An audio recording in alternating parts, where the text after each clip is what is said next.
Have you ever caught yourself saying things that later make you pause, wondering if they truly reflect who you are? It's something many women over 70 experience, often without realizing it. I remember those moments myself, softly apologizing for sharing an opinion or quietly dismissing my worth with words that didn't do justice to the life I've lived. It's a subtle habit, almost invisible, yet it chips away at our confidence in ways we don't always notice. But here's the comforting truth. Changing the way we speak about ourselves doesn't have to be complicated or overwhelming. Small shifts in our language can gently unlock a new sense of empowerment and joy. In fact, in this video, I'll share 12 simple yet powerful words that many of us say every day. Words that might be holding us back, and the easy ways to replace them so you can feel more confident, heard, and valued. Imagine reclaiming your voice and stepping into each day with a quiet strength that surprises even yourself. What would it mean to you to speak with that kind of clarity and power? You deserve to live fully, to be seen and celebrated just as you are. So let's take this journey together, because it's never too late to change your story and embrace the vibrant life waiting for you. If you are not subscribed, subscribe and activate the notification bell so you don't miss any videos. If you like the topic of this video, please comment 1. Now, let's begin. 1. Just. There's a small word that slips so easily into our sentences that you might not even notice it. Just. At first glance, it seems innocent, almost polite. But over the years, I've learned how quietly it can sneak into our self-talk and begin to whittle away at the confidence we've spent a lifetime building. I used to find myself saying things like, "I just wanted to check in," or "I'm just calling to see how you are."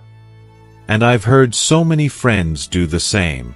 There's a kind of gentleness behind it, as if we're trying not to intrude, not to take up too much space, not to be a bother. But if you pause and listen, there's another message underneath. One that says maybe our presence, our voice, or our needs aren't as important as someone else's. I remember a time not long ago when I wanted to advise my granddaughter. She was struggling with her new job and feeling a bit lost, and I wanted to offer her the benefit of my experience. The words that came out were, "I just think maybe you should talk to your supervisor."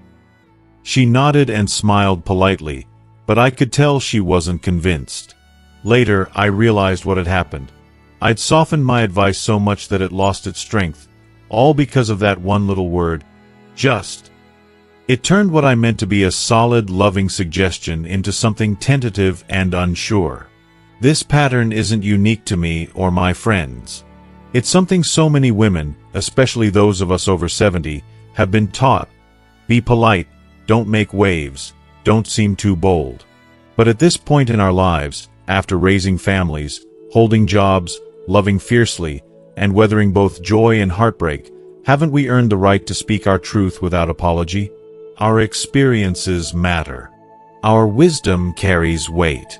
The world needs to hear our voices, strong and clear. Imagine how it would feel to drop "just" from your sentences. Picture yourself saying, "I wanted to check in," or "I believe this is important." There's no arrogance in it, just clarity and quiet confidence. It might feel a bit bold at first, but the more you practice, the more natural it becomes. I've seen friends transform the way they carry themselves simply by making this change.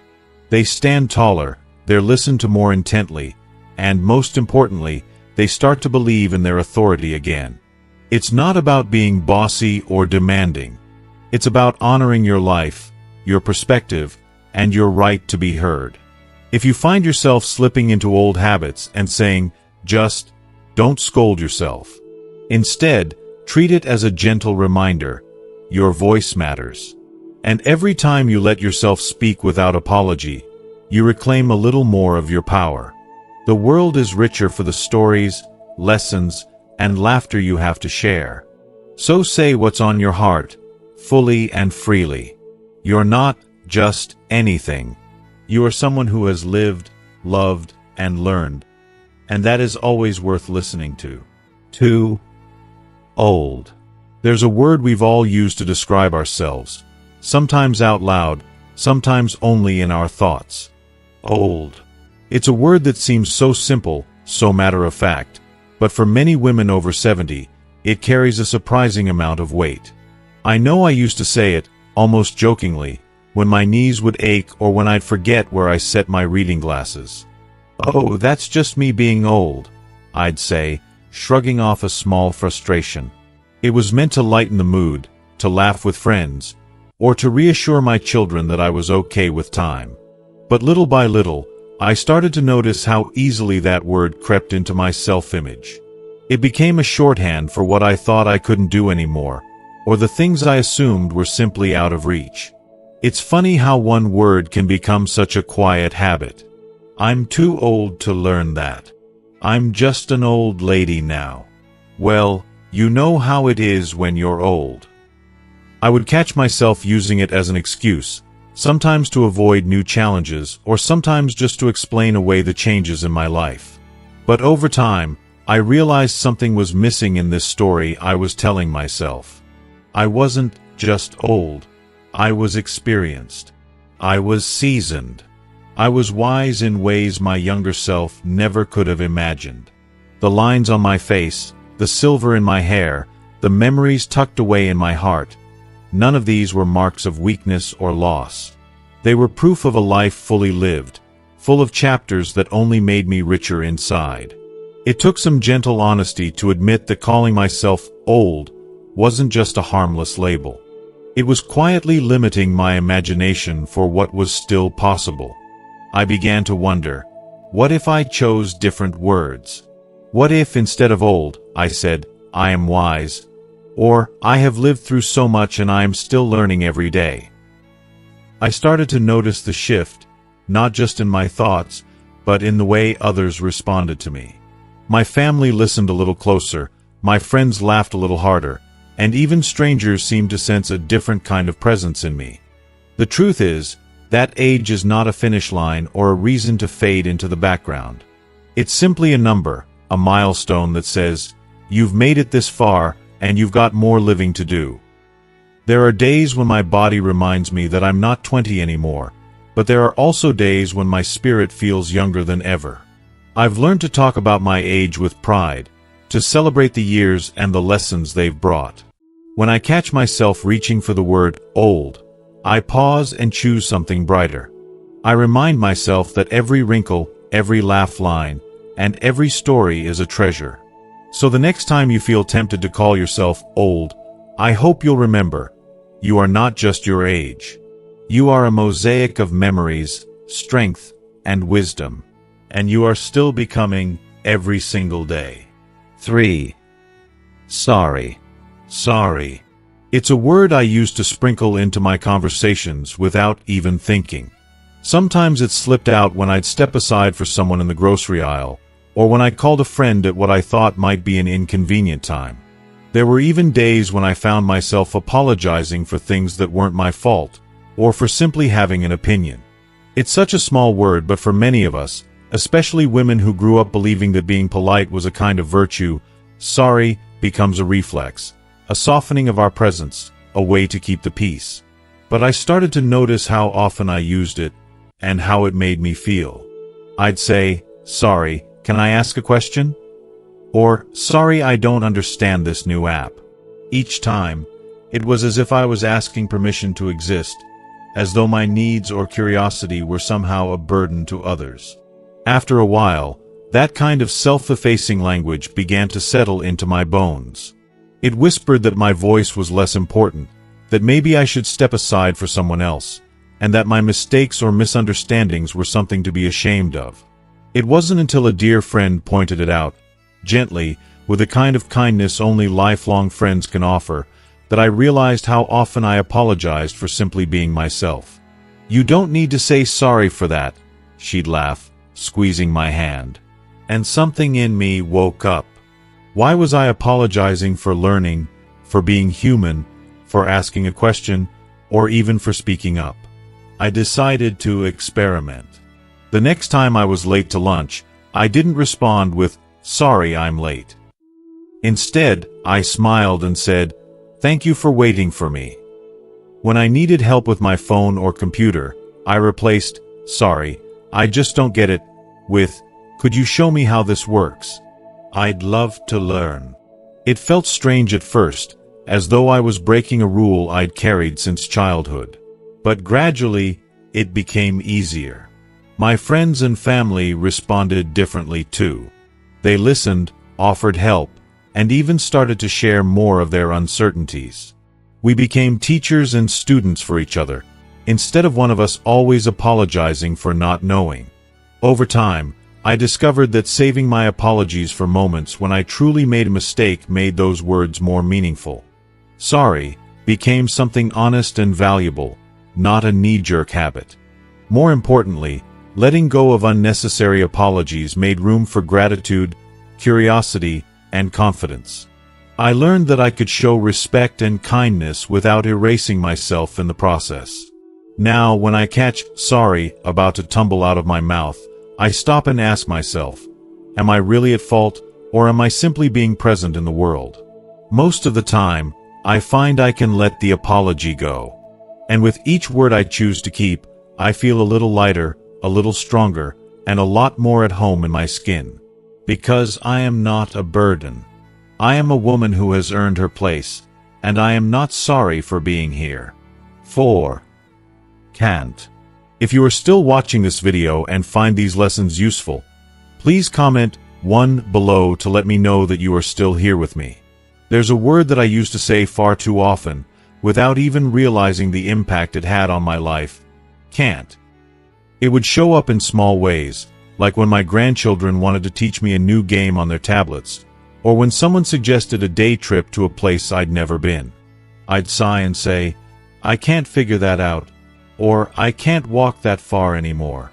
Sometimes, can't crept into bigger dreams, convincing me it was too late to try something new or to start a project I'd quietly hoped to do for years. But what I never noticed at first was how much can't shaped the way I saw myself. Every time I said, "I can't," it quietly closed a door, sometimes before I'd even peeked inside. It wasn't always about physical ability. Sometimes, yes, age makes certain things more challenging, but most of the time, can't was just a habit. It became an easy excuse to avoid the unfamiliar or to protect myself from the sting of failure. I remember once sitting at the kitchen table, watching my youngest granddaughter set up a video call with her friend.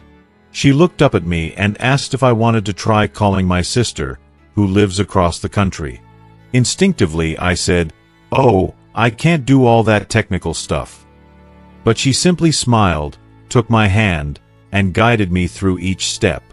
The call went through, and for the first time in years, I saw my sister's face, laughing and waving back at me from 1,000 miles away. At that moment, I realized how often can't had kept me from small joys. Since then, I've tried to pay attention to the times I use can't. Instead of immediately closing the door, I ask myself if it's true, or if I'm just scared of something new. More often than not, I find that with a little patience, and sometimes a helping hand, I can figure things out. Sure, I might move a little slower or need to write down instructions, but learning something new always leaves me feeling accomplished and surprisingly alive. It's not just about technology or travel. Can't can pop up when making new friends, learning to cook a different meal, or starting a new book. Each time I challenge myself to replace "I can't" with "I'll give it a try," the world seems to open up a little more. Sometimes I surprise myself, and sometimes I don't get it right the first time, but at least I tried, and that's where growth happens. Now, when can't tries to slip into my thoughts, I remind myself of everything I've learned and survived in my life. I've faced loss, heartache, change, and uncertainty, and I'm still here, still learning, still growing. The truth is that most of the limits we place on ourselves are far softer and more flexible than we imagine. The next time you catch yourself thinking, "I can't," pause and ask, is that true, or am I just afraid to try? You might be amazed at what you discover on the other side of that little word. After all these years, I've found that the greatest adventures are often waiting just beyond the things we thought we couldn't do. 5. Should. Should is a word that can weigh heavier than we realize. I used to find it scattered all through my thoughts and conversations. Tiny reminders of things left undone or expectations I set for myself long ago. I should get more exercise. I should call my friend. I should have saved more when I was younger.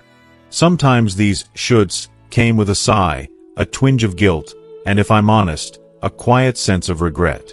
Over time, they became a chorus that hummed softly in the background of my days, always hinting that whatever I was doing wasn't quite enough. I remember one morning, looking out the window as the sun poured across the kitchen table. I had a long list of things I should do.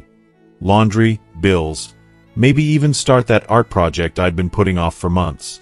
But all I wanted was to take my coffee onto the porch, feel the breeze, and listen to the birds. Instead, I sat inside and let the weight of should press me into stillness, feeling as if I'd already let myself down before the day had even started. For so many women my age, should has been our companion for decades.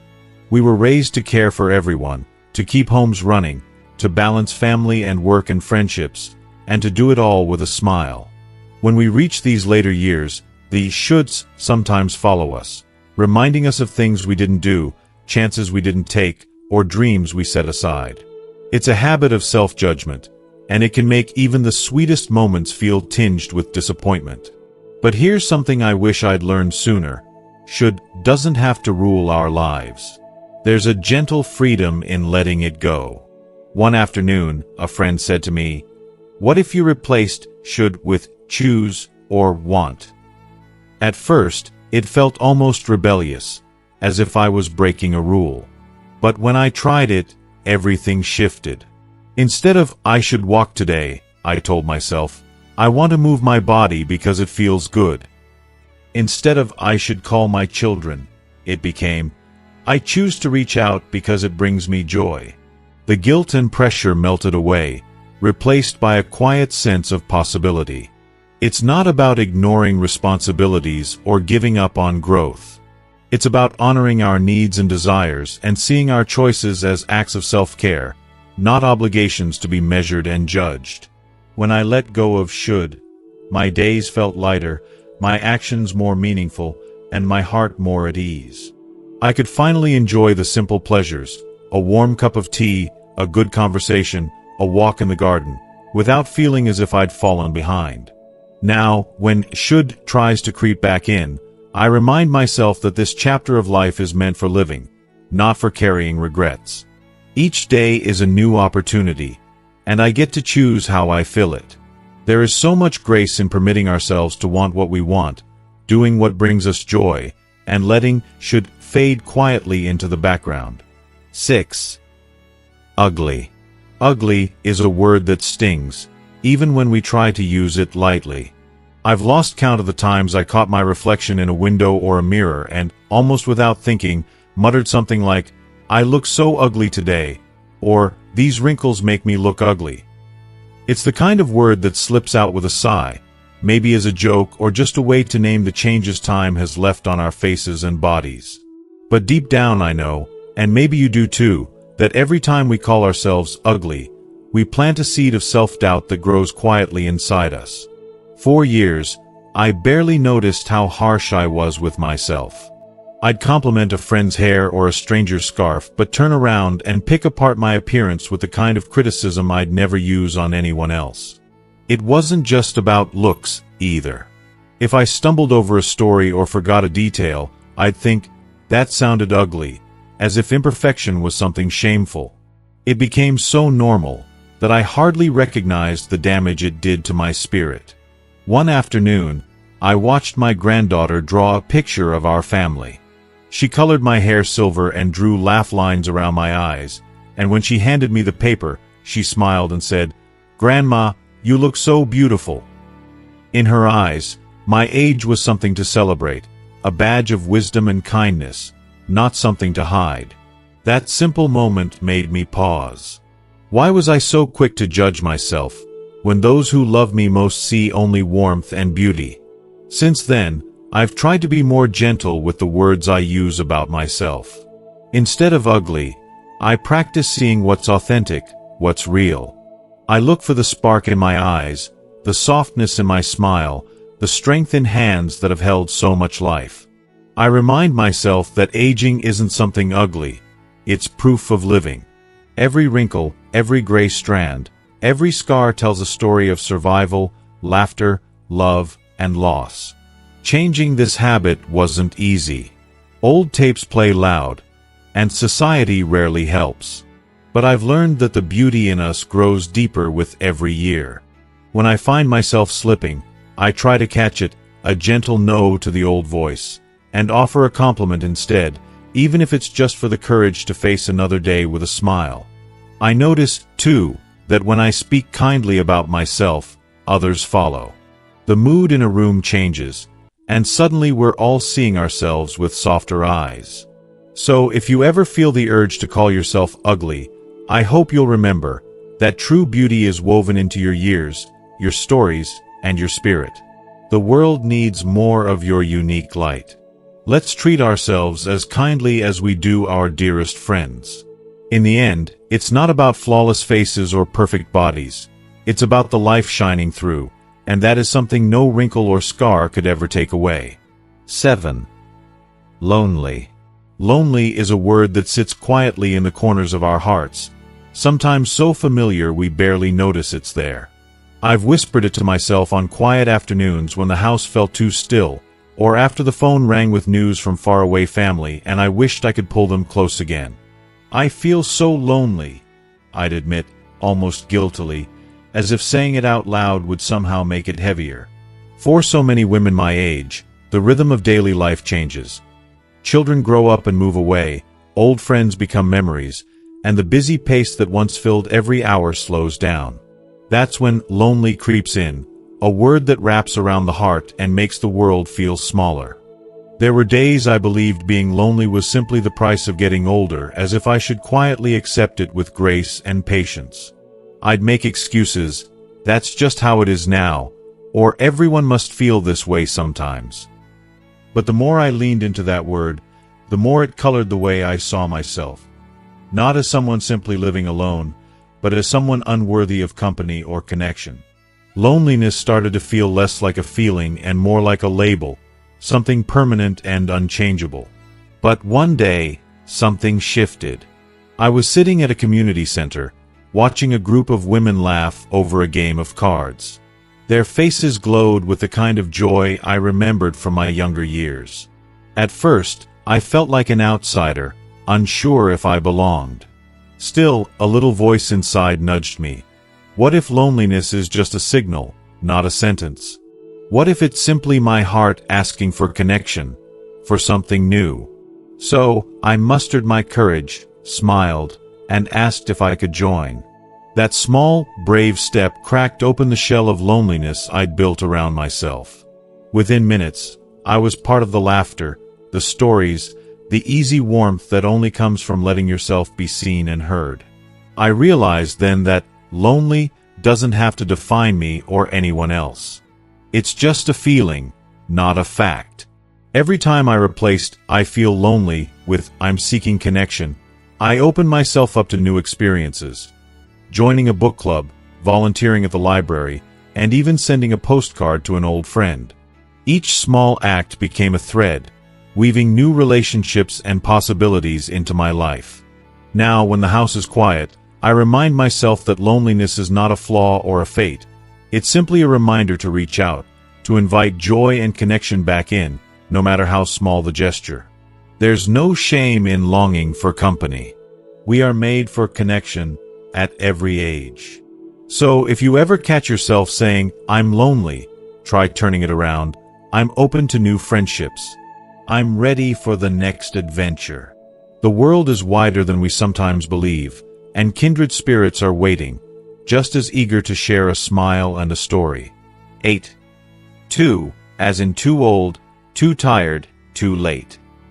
If you are still watching this video and find these lessons useful, please comment "too" below to let me know that you are still here with me. 2. Such a tiny word, yet it can quietly build walls around what we believe is possible. For the longest time, I used too as a reason to shrink my world. I'm too old to travel. I'm too tired to try that new recipe. It's too late for me to learn something different. It always slipped out so easily, a gentle excuse, a shield from embarrassment or disappointment. But over time, I began to see how often that word was closing doors before I'd even peeked through them. When you reach a certain age, especially for those of us past 70, people expect you to slow down, to stop reaching for new things. Society is quick to whisper that you're too much of this or too little of that. I started to believe it myself, letting too dictate what I would and wouldn't attempt. Sometimes it felt easier to avoid the risk of failing or looking foolish than to try something outside my routine. But inside, a part of me always wondered what I might be missing on the other side of too. I remember a day when my neighbor invited me to join a beginner's painting class. My first reaction was, "Oh, I'm too old to start painting now." She just smiled, pressed a brush into my hand, and told me, "It's never too late." I went, feeling awkward at first, worried that everyone would be younger, faster, and more talented. But as I mixed colors and put brush to canvas, I forgot all about the numbers. My hands were steady, my mind focused, and by the end of the class, I was laughing with women I'd never met before. That afternoon, I discovered that too old was just a story I'd been telling myself, and it simply wasn't true. Since then, I've made it a point to notice every time too wants to slip into my thoughts. When I feel too tired, I ask myself if a walk around the block might give me energy. When I worry it's too late, I remind myself that every day is a fresh start, full of possibilities. There's a quiet freedom in refusing to let too draw boundaries around my life. Sometimes, yes, things do take a little more effort or a bit more courage than they once did. But the joy of surprising myself, of learning, of laughing, of discovering something new, has always been worth the risk. Too will try to limit us, but we get to choose how wide our world can be. So if you ever catch yourself thinking it's too late or you're too old, pause and ask, is it really? Or is there still room for one more adventure, one more friend, one more story? Our years are full of chances to prove to ourselves that life, in all its color and possibility, doesn't end at any age. Sometimes, all it takes is letting go of too and stepping boldly into the present moment. 9. I can't complain. I can't complain. It's a phrase that rolls off the tongue so quickly, it almost feels like a habit. Over the years, I've used it 1,000 times. At the doctor's office, chatting with neighbors, or when someone calls to check in. On the surface, it seems polite, maybe even gracious. After all, nobody wants to sound like a winner, especially when we know so many others are facing tough times. I used to think it showed resilience, a kind of stoic strength, proof that I could handle life's troubles with a steady hand and a stiff upper lip. But deep down, I started to realize that I can't complain was more than just a friendly reply. It became a shield, protecting me from my feelings and, sometimes, keeping others at a distance. There were days when I genuinely struggled, when grief or loneliness weighed heavily, or my body ached in places I didn't even know I had. Yet still, when someone asked, "How are you?" I'd put on a smile and say, "Oh, I can't complain." I thought I was sparing them, and maybe myself, from uncomfortable honesty. Yet, what I've come to understand is that sharing what's real doesn't make us burdensome or weak. It connects us. I remember the first time I let my guard down with a friend over coffee. Instead of the usual brush-off, I took a breath and told her, "You know, I'm getting by, but it's been a rough week." Her eyes softened. She reached across the table and squeezed my hand, and suddenly I felt seen, comforted, and lighter than I had in days. That simple act of honesty opened a door, not just for me, but for her to share as well. Our friendship grew stronger because of it. Of course, it's not about dwelling on what's wrong or complaining for the sake of it. It's about making room for both the joys and the hardships of life, and trusting that the people who care about us want to know the truth. Sometimes, "I can't complain" becomes a way to hide even our happiness, as if being grateful or content should be kept quiet. But I've learned that celebrating the good moments and admitting the hard ones are equally important. Now, when someone asks how I am, I try to answer honestly, "I'm doing well today," or "It's been a challenging time, but I'm finding my way." If something is truly wonderful, I let myself say so. And if I'm struggling, I remind myself that there's no shame in needing support. Each time I speak honestly, I feel more connected to the world around me. It's a gentle act of courage, a reminder that being real, both in our struggles and our joys, is what brings us closer, not what pushes us apart. So these days, instead of brushing off my feelings, I permit myself to share what's true. I've found there's beauty, and even relief, in being seen just as I am. 10. I used to be. I used to be. It's a phrase I've whispered to myself countless times, sometimes with a soft laugh, other times with an ache of nostalgia.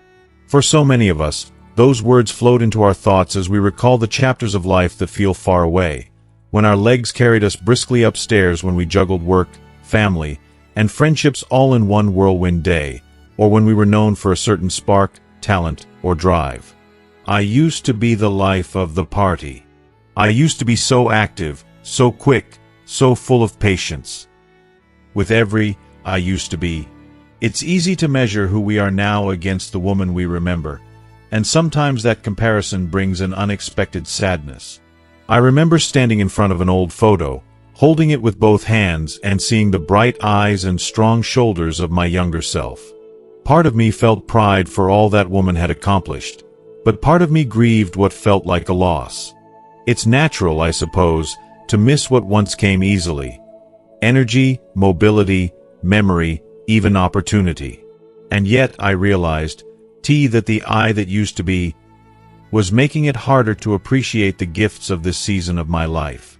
It was turning the past into a pedestal, one I'd never quite reach again. But one afternoon, after sharing stories with a dear friend, I realized we both did it.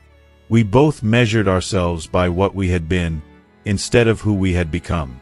She laughed and said, "Why don't we talk about what we are now?" That question stayed with me. It invited me to look for what is still vibrant, valuable, and unique at this very moment. Yes, I may not be as fast or as energetic as before, but I've gained wisdom, patience, and a softness that only time can teach. My stories run deeper. My perspective has widened. I can comfort, advise, and understand in ways I never could in my 20s or 30s. So I started to shift my language. When I caught myself thinking, "I used to be a runner," I replaced it with, "I enjoy my morning walks and the peace they bring." Instead of, "I used to be so quick with names," I now celebrate the thoughtful conversations I can have, even if I need a moment to remember a detail. The more I practice, the more I find myself looking forward instead of back. Letting go of "I used to be" isn't about forgetting the past or denying the journey. It's about permitting ourselves to cherish who we are now. Our value isn't stuck in a photograph or a memory. It grows, transforms, and deepens with every year, every relationship, every new day. The woman I am now may move a little slower, but she loves more fiercely, forgives more easily, and finds joy in the quiet moments she used to rush past. So if you catch yourself longing for who you used to be, try asking instead, "Who am I becoming?" You'll find there's so much beauty in what is, and in all that is still to come. 11. It's always been this way. It's always been this way. How many times have I said those words to myself, not out loud but as a quiet reason to leave things as they are? When you've lived as long as I have, certain habits and patterns become comfortable companions. We stick to the same routines, eat the same breakfast, solve problems in familiar ways, and sometimes, without even meaning to, use "it's always been this way" as a gentle excuse not to try something new. I used to think there was safety in that. After all, a well-trodden path is easy to walk. But over time, I noticed that this little phrase could be more limiting than comforting. I'd catch myself saying it about my health. I've always managed my aches with a heating pad, so why try yoga now? Or about relationships. Our family has always avoided talking about tough things. It's just the way we are. I'd even use it with my own beliefs and hobbies, telling myself, I've always been a morning person, or I've never been one to travel far from home. The truth is, for a while, those words made change feel unnecessary, almost impossible. Why rock the boat when things are familiar, even if they aren't truly fulfilling? One day, a friend invited me to a community painting class. I've never painted, I almost said, my old habit ready to answer for me. But then she smiled and said, just try it once, you might surprise yourself. I hesitated, clinging to, it's always been this way, but something about her encouragement permitted me to step outside my comfort zone. That afternoon, with a paintbrush in hand and colors swirling across a canvas, I felt a spark of excitement I hadn't known in years. Suddenly, the way it's always been didn't seem like such a good reason to stay the same. I started to notice other places in my life where I'd let old patterns keep me from new experiences. At first, breaking out of them was uncomfortable, sometimes even scary. But each small change, whether it was trying a new recipe, reaching out to an estranged family member, or walking a different route in the park, brought its quiet thrill. I realized that I wasn't trapped by the past. I was free to shape the present and future in ways I hadn't considered before. Now, when "it's always been this way" echoes in my mind, I pause and ask myself, is that a good enough reason not to try? More often than not, the answer is no. Life after 70 is still full of possibilities. We have earned the right to try, to change, to grow. The greatest adventures sometimes come when we dare to step off the path we've always walked and explore what else is out there. So let's not let the comfort of habit keep us from the joy of discovery. There's still so much life waiting if we're willing to reach for it, one small change at a time. 12. I'm fine. If you are still watching this video and find these lessons useful, please comment 3 below to let me know that you are still here with me. I'm fine. It's the phrase that slips out almost automatically, the one we reach for whether we're standing in line at the pharmacy or answering the phone to a loved one's gentle inquiry. For so many years, those 2 words have been my shield, a simple way to avoid burdening others with my worries, to keep the peace, to put on a brave face. I said it when my knees ached in the morning, when the house felt too quiet, or when I felt the ache of loneliness that can sometimes follow us into older age. I'm fine, I'd reply, even when I wasn't, because I believed that admitting to anything less was a sign of weakness, or worse, would trouble the people I care about. Yet over time, I realized that "I'm fine" had become more than just a phrase.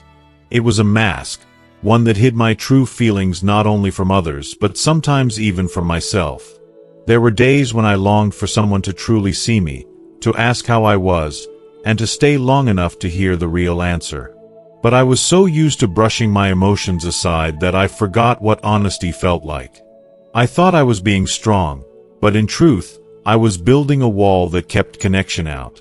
One day, during a phone call with an old friend, I surprised myself. When she asked how I was, I paused, and instead of saying, "I'm fine," I told her, "Honestly, it's been a tough week. I've been feeling a little lonely." There was silence for a moment, then she replied, "I'm so glad you told me. I felt that way too." In that instant, the distance between us seemed to disappear.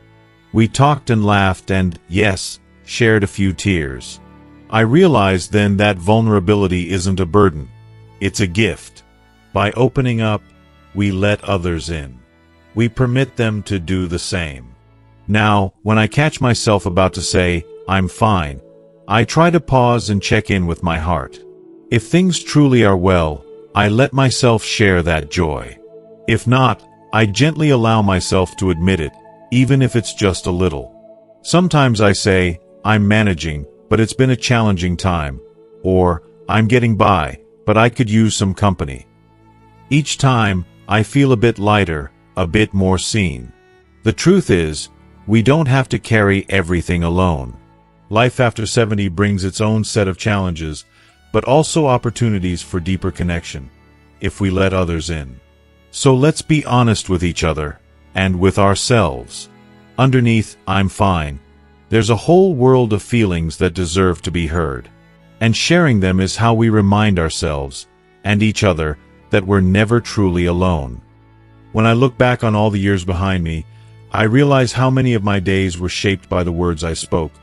Sometimes quietly, sometimes with conviction, and sometimes without thinking at all. These 12 little words, so simple on the surface, held the power to shrink my world or open it wider than I ever imagined. Letting go of old habits and the language that no longer serves us isn't always easy, but it's one of the kindest gifts we can offer ourselves. I know because I've lived it. I've caught myself saying, just, or I'm too old, or brushing off my feelings with, I'm fine. And each time, it chipped away at the confidence I spent a lifetime earning. But change begins with something gentle. A pause, a breath, a decision to choose new words and new ways of seeing ourselves. It's in those small, quiet moments that we discover how much strength still lives inside us. By releasing these phrases, we make room for possibility, courage, and wisdom that only grows richer with time. Life after 70 isn't about hiding our struggles or pretending we have it all figured out. It's about embracing who we are, right now, in all our honesty and beauty. So as you move forward, I hope you'll let yourself speak boldly, laugh freely, and cherish your voice. You deserve to be heard. You deserve to live this next chapter with a heart open to new connections, new adventures, and a language that lifts you. Because you are so much more than any word could ever capture, and every day, you're writing a story only you can tell.